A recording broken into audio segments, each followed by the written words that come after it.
Previously on X-Men. Hey, welcome back to ScreenCrush. I'm Ryan Airy, and we are going to recap the entire X-Men the Animated Series for you so you will know everything that happens before watching X-Men 97. We have a lot to cover, so we want to get started, but first, and before we get rolling, we have designed new X-Men parody merch at our merch store, and you are going to love these. We have the X-Men Nighthawks, drawn by comic book artist Mark Spears, the X-Fist Club, parody of the Breakfast Club, and of course, Doug is Wolverine. All of these shirts are 15% off for 1 week only, starting today, so get yours with the link below. Shopping our merch store is the best way to directly support our channel, and thank you guys so much for watching.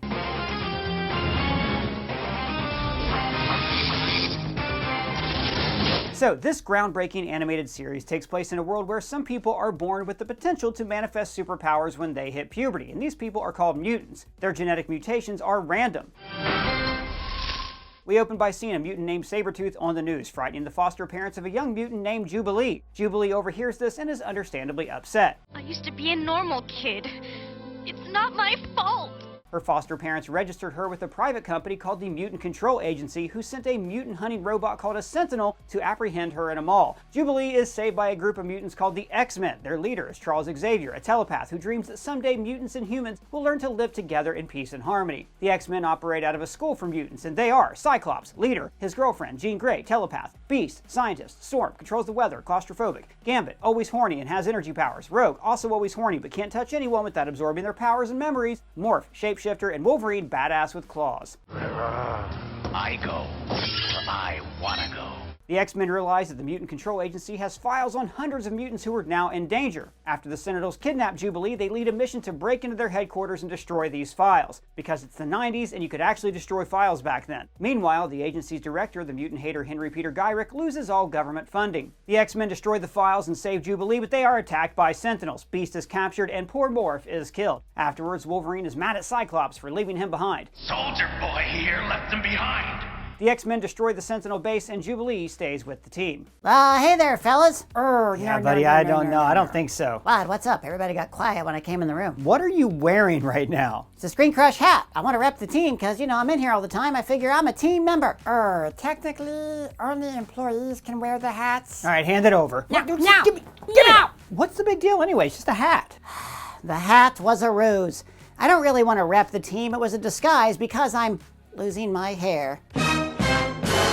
Dude, that's just silly. You look great. Oh, thanks. And, if your hair is thinning, don't worry about it. You can actually do something about it with Keeps. They're the sponsor of this video. You guys will not believe how many guys start losing their hair, but they put off doing something about it. Wow, does Keeps actually work? Yes, according to clinical studies, treatments offered by Keeps are 90% effective at treating hair loss and can increase hair growth by up to 35%. I personally have been using Keeps for years, way before they ever sponsored us, and if it weren't for Keeps, I would have lost my hair years ago. Wow, so you really use Keeps, huh? I sure do. I get a personalized plan from a licensed medical provider without leaving my home. I can even message the medical provider at any time via their secure messaging portal. In fact, most Keeps customers see results within 6 months of starting treatment. So it is important that you act fast, and you have to start early and stick with it. Guys, the sooner you start using Keeps, the more hair you're gonna save. Keeps stopped my hair loss right in its tracks, and they have helped nearly 1 million men like us keep their hair. That's why Keeps has more than 4,500 5-star reviews. Believe me, I would have lost my hair years ago if it weren't for Keeps. So, if you're noticing that you're losing your hair, don't ignore it or hope it goes away. Do something about it right now, because hair loss stops with Keeps. To get a special offer, go to keeps.com/ScreenCrush or click the link in the description. That's keeps.com/ScreenCrush. Now, back to what I was saying.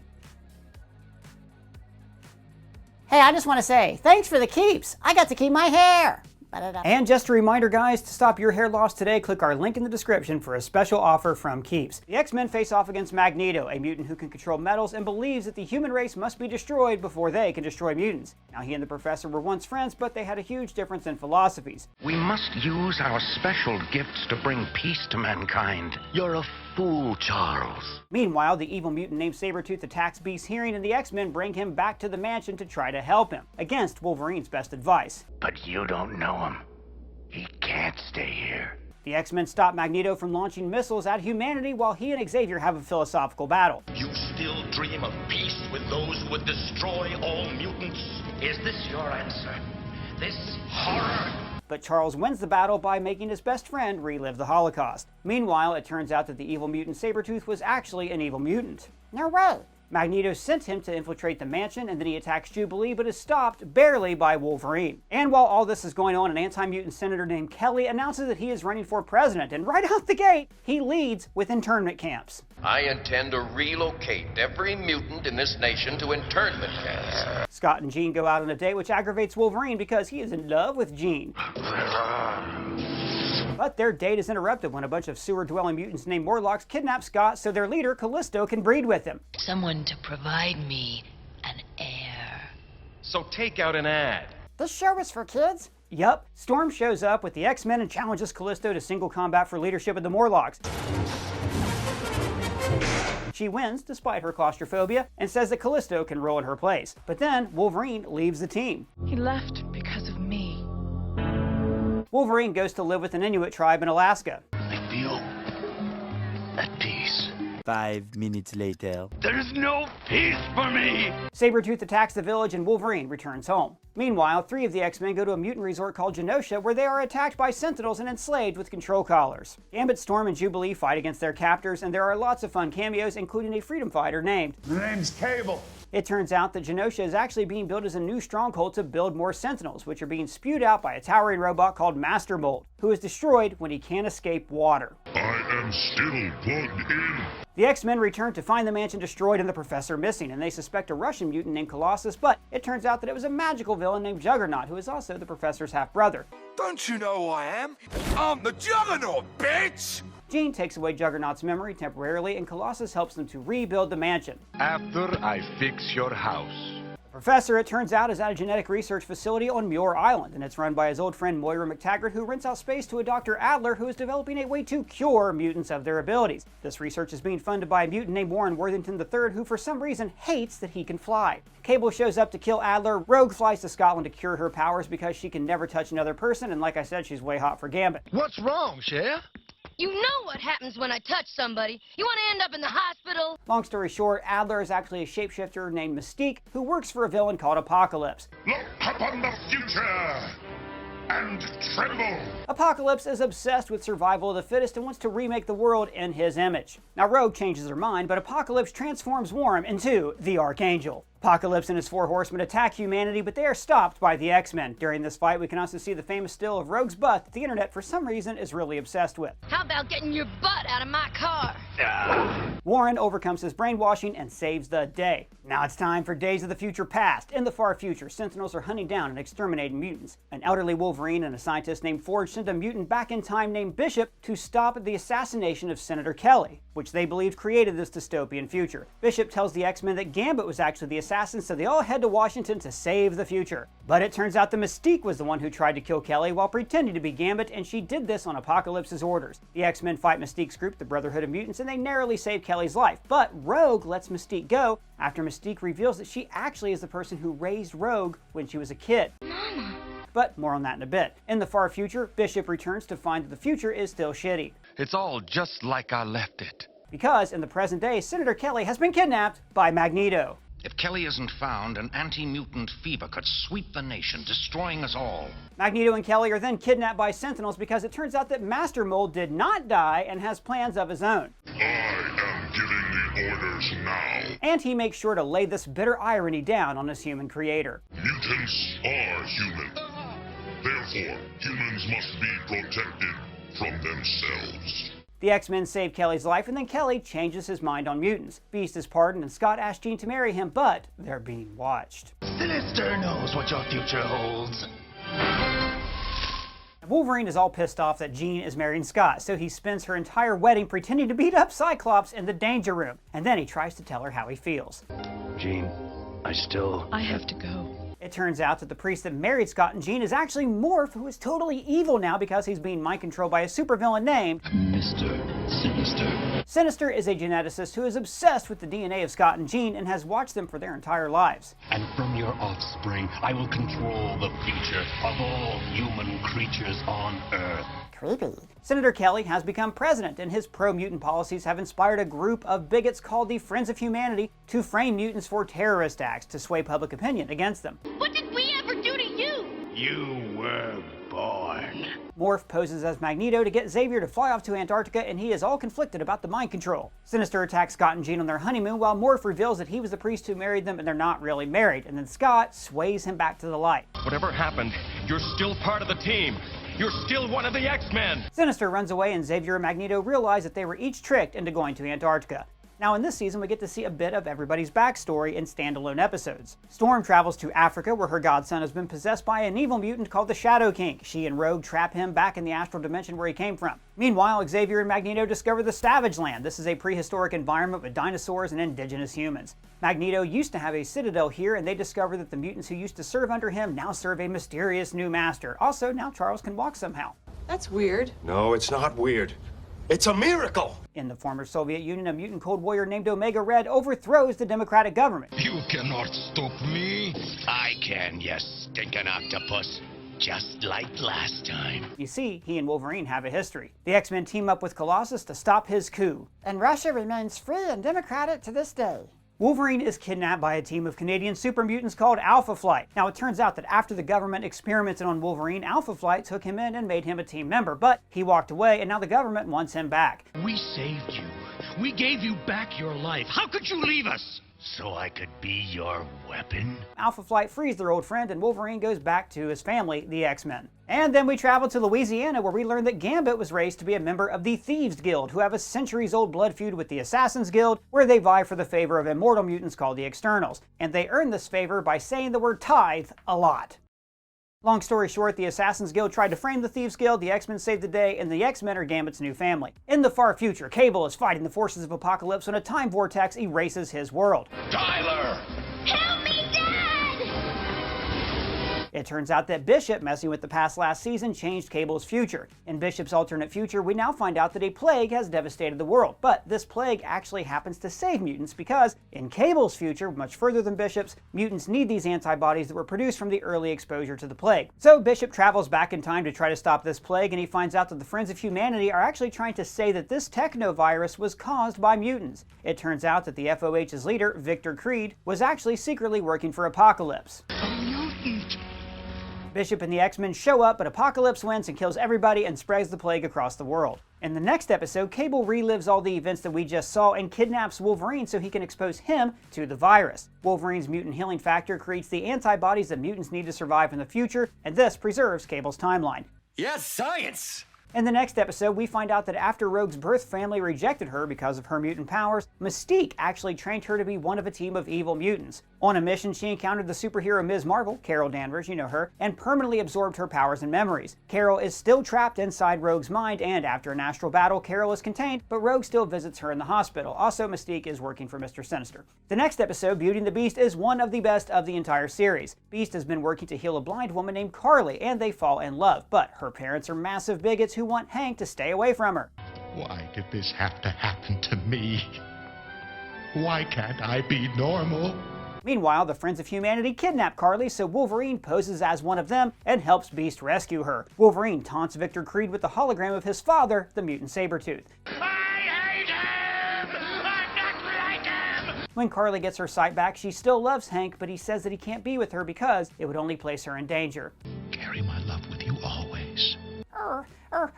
That's so sad. Yes, it is. In the next episode, we are introduced to Mojo World, a dimension where everyone is basically watching Bloodsport all the time. The ruler, Mojo, draws his power from eyeballs watching his shows. They want blood, and guts, and love, and hate. They want entertainment. After his biggest star, a mutant named Longshot, walks away, Mojo kidnaps the X-Men to make them his new stars, but they are freed by Longshot, and they fight their way home. Back in the Savage Land, Magneto and Xavier are captured by mutants who now serve Mr. Sinister, and Sinister also kidnaps Morph and Jean Grey. Then, Sinister uses this villain called Sauron, The Eye of Sauron, different Sauron, to mind control Professor Xavier into summoning all the X-Men to his palace. Sauron draws his strength from sapping mutant energy, and more on him later. The X-Men arrive in the Savage Land, discover they have lost their powers, and they are all easily captured except for Wolverine. Wolverine teams up with the hero Kazar to infiltrate the palace. Does this leather chicken have seatbelts? Sinister reveals his evil plan to genetically alter a new master race that he controls, but the X-Men destroy his power-dampening device. Morph finally turns on Sinister, and the X-Men blast him into tiny pieces that are actually still alive. The future cannot be destroyed. Afterwards, Magneto reiterates that he and Xavier are just friends and not a thing. We each have our own destiny. Only the future will prove which one of us is right. Next, we meet a new villain, Lady Deathstrike, who discovers an alien ship buried in the Morlock tunnels. Now, Lady Deathstrike was once Wolverine's true love, Mariko, but after he left to go get experimented on, she underwent a radical change of her own, becoming a cyborg with adamantium claw implants. Now, she hates Wolverine and wants the secrets inside the ship, but it turns out that the ship was housing an alien parasite. The X-Men defeat the creature, but Xavier starts getting telepathic warnings of an even greater threat, teasing the Phoenix Saga. After Professor X has a nightmare of a space battle and an alien calling out to him, he sends the X-Men to hijack a shuttle to a space station where they fight an alien villain called Eric the Red. You know what would be a really kick-ass name? They stop his evil plan, but Jean has to take control of the ship on re-entry and she apparently dies. Oh no! Oh, but fear not, buddy, because Jean is reborn as the Phoenix, a cosmic entity that actually uses Jean's body as a host. Xavier's contact with the alien being causes him to lose control of his power, so he returns to Muir Island, where he finally meets the alien, a sexy bird empress named Lilandra. Lilandra's brother Daken is the newly crowned emperor of the Shi'ar Empire, and he is also completely insane, and he wants a super powerful MacGuffin called the Macron Crystal. Lilandra is an outlaw because she has hidden the crystal from her evil, insane brother because he could use it to destroy the universe. Also, Xavier and Lilandra fall in love. Eric the Red is working for Daken, and he hires Juggernaut and Black Tom Cassidy to kidnap Lilandra. Long story short, the X-Men track down Lilandra with the help of Moira's boyfriend, a mutant named the Banshee, who makes this horrifying sound when he flies. The leader of the Shi'ar Guard, a nigh-invincible alien named Gladiator, shows up, defeats the X-Men, but then they are all saved by Phoenix. Oh, and in the middle of all this, there's also an Irish fist fight. Fists usually settle things. Aye, my fists! The 90s. Oh, and this is also the episode with the random frame from the animators telling the editor to delete the frames. Whoopsie. Then the Phoenix takes Lilandra and the team into space to protect the Macron Crystal. The X-Men arrive at the crystal, but they are attacked by a group of space pirates called the Starjammers, and their leader Corsair is actually Cyclops' secret father, although neither of them realize it. Do you have any children? No. I wouldn't know mine now if I saw them. Except I remember my oldest boy. He had his mother's eyes. Corsair steals the crystal so he can use it to get close to Daken and assassinate him, but the assassination attempt fails and the evil Daken gets the all-powerful Macron Crystal. So Phoenix enters the crystal to fight Daken, and the chaotic energy of the crystal ripples throughout the whole universe. Lots of epic cameos, and then an epic fight between Phoenix, Daken, the Shi'ar Imperial Guard, the Starjammers, and the X-Men. And when it's over, Jean has to take the crystal into the sun for safekeeping, and everybody thinks she's dead. Jean. Goodbye, my friends. I love you all. Then Lilandra returns to space to rule her people. Scott's all sad and angry about Jean. I'm sick of the responsibility! I'm sick of being den mother to a bunch of quibbling children! I can't do it anymore! So he returns to the orphanage where he grew up, stops a mutant trafficking ring, and then finds out that Jean is still alive inside the sun. Archangel wants revenge on the thousands-of-year-old mutant Apocalypse, so he scours the Earth for a way to defeat him. He and the X-Men find Apocalypse's ship, and the ship and Beast develop a very special relationship. Ship, you are a work of art. Thank you, Henry McCoy. You have no idea what a pleasure it is to interface with someone who appreciates the subtleties of my programming. So the ship turns on Apocalypse, but is forced to sink itself into the ocean to trap him, basically sacrificing itself. Farewell, my friend. Back in Mojo World, there is an open rebellion against Mojo, and Longshot, whose superpower is being really lucky— That's not a superpower.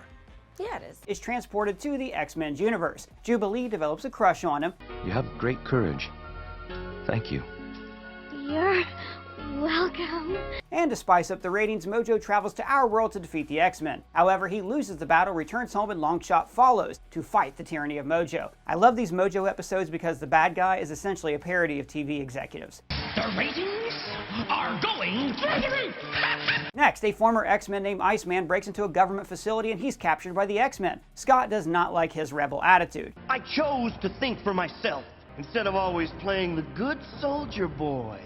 Ooh. But Jubilee has a crush on him, so she helps him break back into the facility to save his girlfriend, another X-Man named Polaris. But it turns out Polaris just ghosted Bobby and left him to join a government super team called X-Factor, where she fell in love with a mutant named Havoc. Also, Havoc and Cyclops' mutant powers don't seem to affect each other. I don't understand, kids.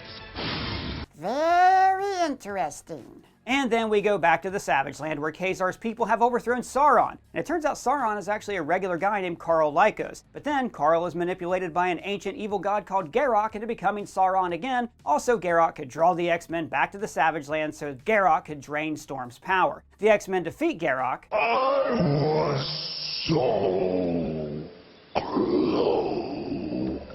Khal is no longer Sauron and the mutants return home. Jean Grey has returned from the sun, but the Phoenix Force is still possessing her, feeding off her emotions. It's hopeless! How can anyone live possessed by another being? Then she's kidnapped by a group of aristocratic mutants called the Hellfire Club who want to brainwash her into becoming their new member. The brainwashing works, and now Jean, otherwise known as the Black Queen, betrays the X-Men. Wolverine fights to break into the Hellfire Club while Scott has a psychic battle with the Hellfire Club for Jean's soul. Your pathetic attempt to use me has opened my eyes. But the damage is done, and the full Dark Phoenix is released. I am the Dark Phoenix! Phoenix keeps Jean's body so she can feed off her emotions, while Wolverine doesn't like ducks. Ducks. I hate ducks.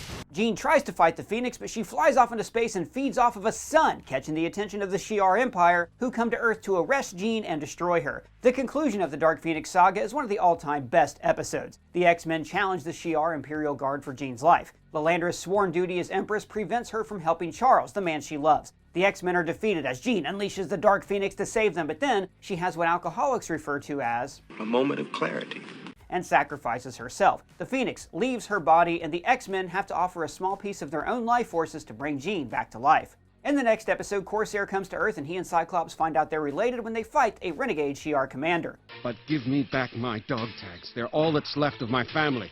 Sure, Wait a minute. This is a picture of me. Rogue's childhood boyfriend shows up and suddenly they can touch. At the same time, an alien race of parasites called the Brood invade Earth, and their plan was to use Cody to infect Rogue and other mutants with their spores so they could take over and assimilate planet Earth. Whoa, cockroaches from Mars. Large economy size. But after Wolverine's body rejects the spores, Professor X is able to telepathically communicate with their fish ship and send them back into space. Rogue, I do love you. So finally we can be together. This is another all-timer episode.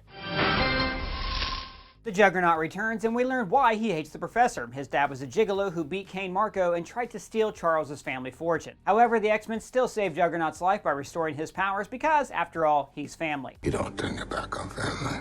Then America tries to use Omega Red to take control of a nuclear sub, but Omega Red double-crosses them and almost launches nukes at America until the X-Men stop him. And then a major episode. Magneto creates an asteroid base that he declares will be a haven for all mutants, where any mutant may live apart from humanity, free from its cruelty. Mutants from all over the world, including the slave state Genosha, join Asteroid M, including Fabian, who claims to be loyal to Magneto but actually uses his powers to weaken him instead. And then he takes control of Asteroid M and frames the X-Men for Magneto's death. Fabian is now in control of the asteroid, but one of his followers, Professor Xavier's ex-lover Amelia, is suspicious of him. She finds out that Fabian tried to kill Magneto and take over, so Fabian launches nuclear missiles at the Earth, but he is stopped by the combined forces of Xavier and Magneto. Asteroid M crashes into the planet and Magneto's dream is dead, but Xavier still hopes that someday they can work together. His dream is gone. He could help us, as you could, Amelia, to fulfill my dream. But also, Fabian was saved by Apocalypse. The Shadow King returns and attacks Professor Xavier, and through flashbacks we learn that the two of them fought before 20 years earlier. The Shadow King was the first evil mutant that Xavier has ever met, and thus, he was the reason that Charles founded the X-Men. Xavier and Jean beat him in the astral plane. Morph is rehabilitating on Muir Island. It's good to have you back, kid. He's over the mind control, but he still has lingering PTSD. When a rebooted Master Mold orders the Sentinels to kidnap Xavier, Morph freezes up. The Sentinels then capture the X-Men as well as Gyrick and Trask, who have been living in exile ever since they ordered robots to kidnap a sitting United States senator. Anyways, Morph overcomes his PTSD, beats the Sentinels, but he declares that he's not quite mentally strong enough to rejoin the X-Men. He'll always be an X-Man. Scott goes to visit a nice doctor who helped to raise him when he was an orphan, but then he ends up rescuing the doctor's mutant safe haven from these evil mutants. Out of town in Germany, townspeople attack a scary-looking mutant named Nightcrawler. Heartless fools. They know not what they do. The X-Men take a break from their ski vacation to investigate and discover that Nightcrawler is actually a religious monk in a nearby monastery. One of the other monks ends up betraying him because he thinks he's a demon, and then he almost burns the monastery down. But Nightcrawler chooses to forgive him and use this as a teaching moment for Wolverine. The foundation God has built in our hearts can never be destroyed. Man, I don't get you. And Wolverine ends the episode praying in a church. In Bishop's future, the Machines send an assassin back to 1959 to kill a young college-days Professor Xavier. Afterwards, the present day becomes a dystopian nightmare where a mutant army led by Magneto is fighting off the human race. Storm and Wolverine are actually married in this new timeline. Bishop travels back to that time and recruits them to go back in time further and save Xavier's life, but they're too late and he dies. In the alternate 2055, Sentinels now rule the world. Bishop's Storm and Wolverine just barely escape the Sentinels and they travel back in time again to 1959 to prevent the assassination of Xavier, and this time they succeed. And then, alternate universe Storm and Wolverine share one last kiss before they take off their time bands and cease to exist. It was good, darling. It was the best, tough guy.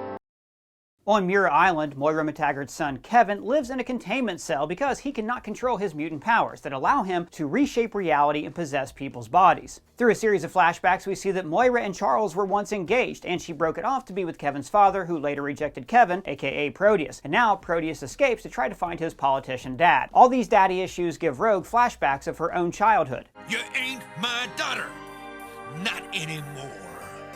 Proteus royally screws up Wolverine, then confronts his dad on television. Xavier helps him work through his issues, and the family is reunited. Quicksilver and the Scarlet Witch try to discover the identity of their real father by journeying to Mount Wundagore, where a scientist named the High Evolutionary is trying to create the perfect society. Side note, the High Evolutionary also created the machinery that created the Savage Lands, and he originally defeated Garrock. Meanwhile, the High Evolutionary tricks Magneto into coming to Wundagore and reveals that Magneto is actually the twins' father. Allow me to introduce Magnus, husband of Magda, and your father. They defeat the High Evolutionary, but the twins still blame Magneto for their mother's death. How can they ever forgive me for what I did to their mother?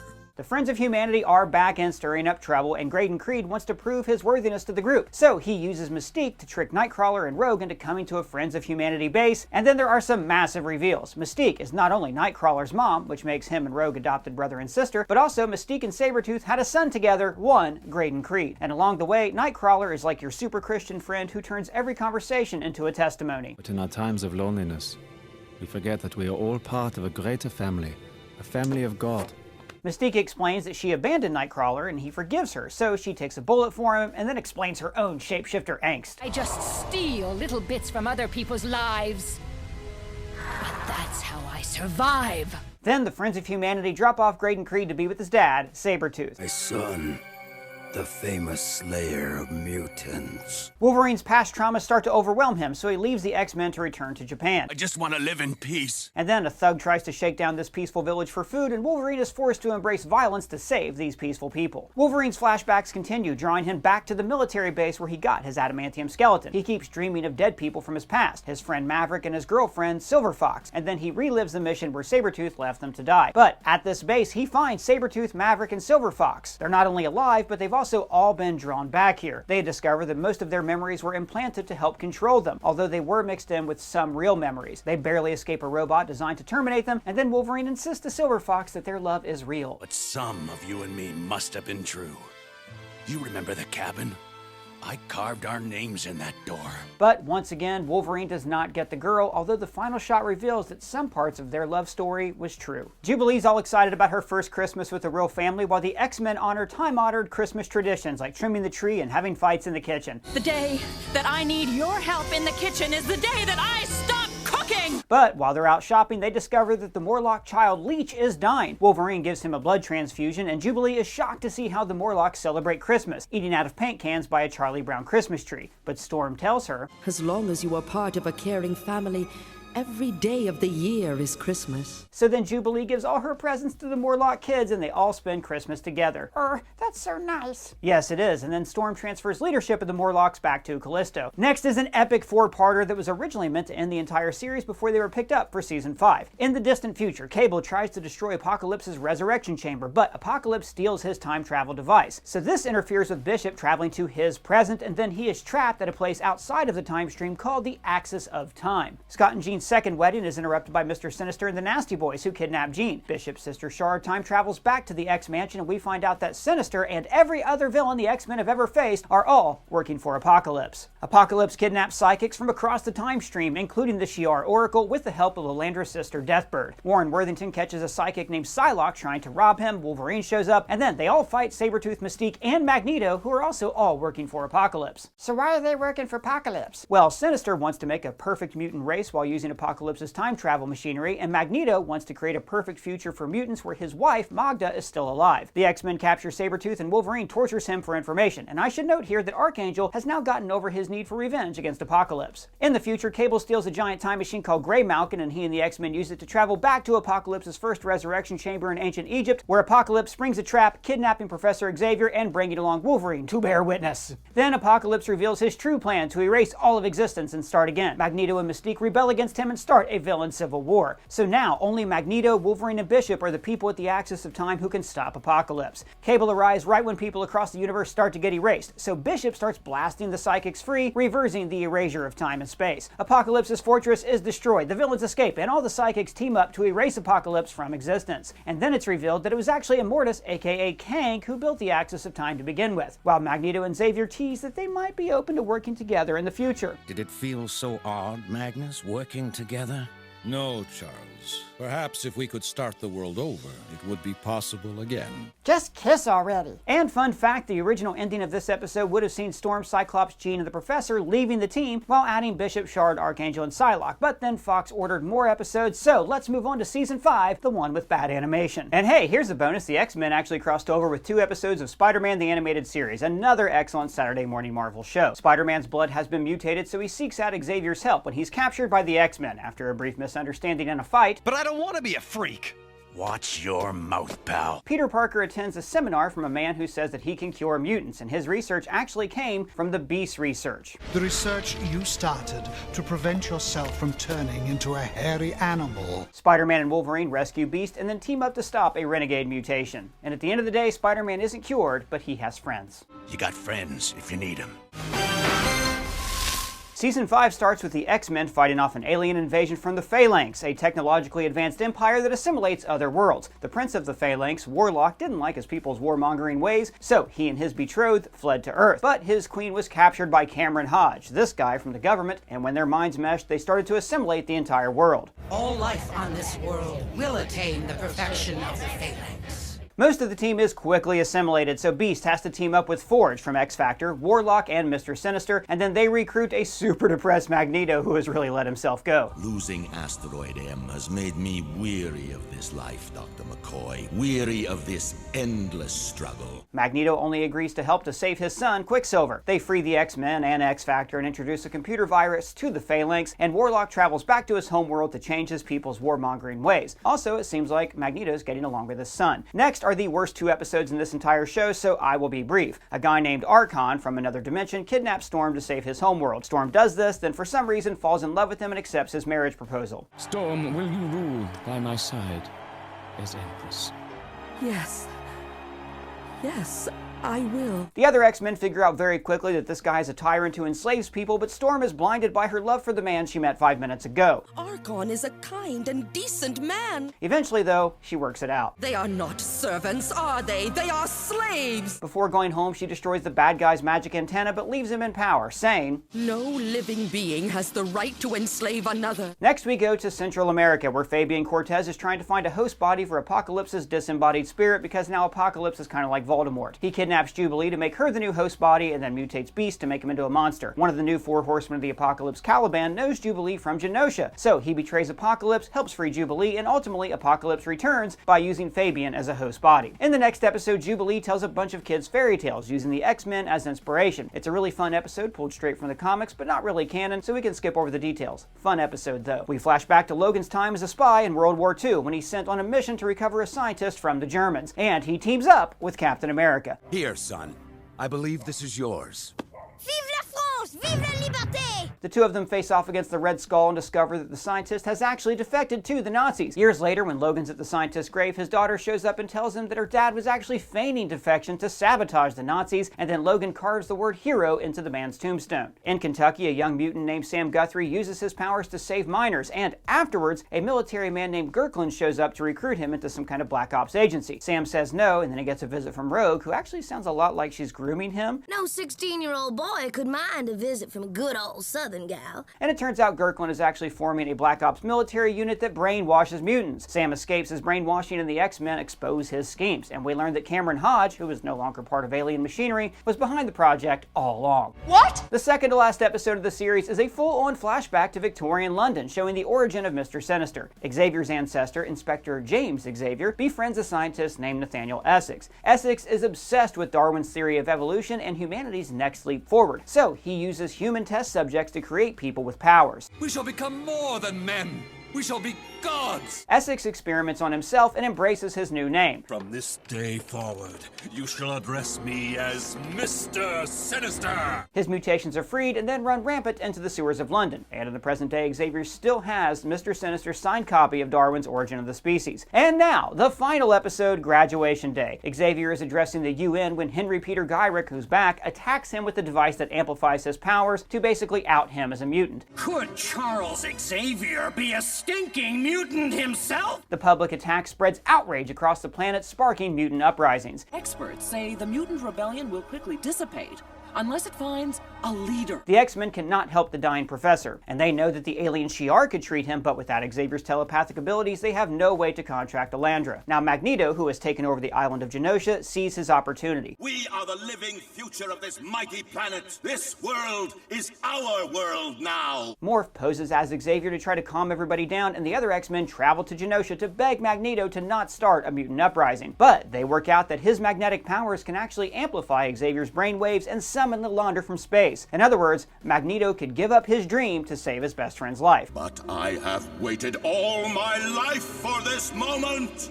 Wouldn't he do it for you? It works, and Xavier regains consciousness just long enough to say some heartfelt parting words to each of his students. Rogue, unable to touch, yet you will find you have touched us all.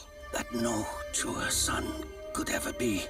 I am proud. And his last words are incredibly touching. Proud of you all, my X-Men.